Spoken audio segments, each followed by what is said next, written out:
It amazes me how often companies are afraid to come right out on their websites and talk about what they're actually offering. Sometimes they're afraid that if they reveal too much information, it'll scare off potential customers. Or if they give information like prices, it'll tip the hat too much to their competitors. Well, in nearly a decade and a half of working with companies to help them improve their website effectiveness, that's one of the biggest mistakes that I've seen.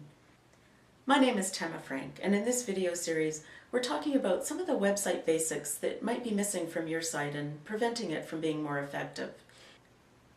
In the first video, we talked about who. In the second, we talked about why. Now we're going to talk about what. There are three elements to that what question. The first one is, what is it that you offer? What is the problem that you're solving for somebody? Or what is it that you're helping them accomplish that they want to accomplish? The second aspect of what does it look like? If you're selling products, show pictures of all your products, or at least of a large proportion of them. You want to have a small version of the pictures so that people can scan through easily, and you also want to be able to zoom in and give them an enlarged look so they can see the details. Now, if you're selling services, having pictures is a little harder, but it's still important. So look for pictures that somehow help convey what is the problem that you're solving for people. Showing people having that problem solved or being happy now that it's solved, those can help you convey the what, even if it is a service. The third aspect of what is, what does it cost? Yes, I'm talking prices. Now, I know that it's really scary to put your prices online, especially if perhaps they're a little bit higher than some of the competition. Well, the fact is, even if they are a little bit higher, as long as you're within range, people will still buy from you if you've done a good job on your website, if you've really managed to convey to them why they should choose to buy from you rather than somebody else. Don't be afraid to put in your prices because your customers need that information.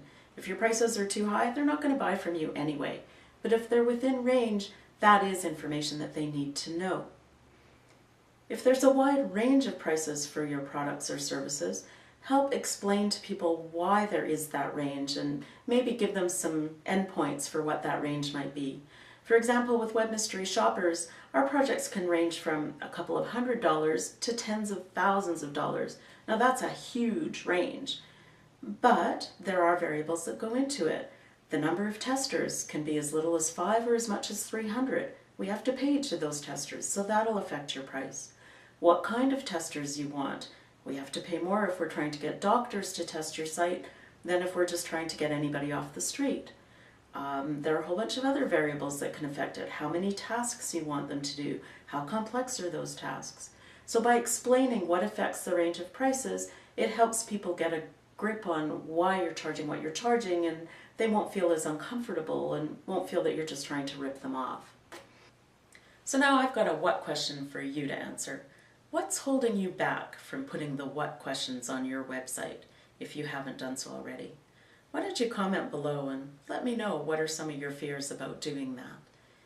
In the meantime, while you're waiting for the next video in this series, you might want to hop on over and check out frankonlinemarketing.com.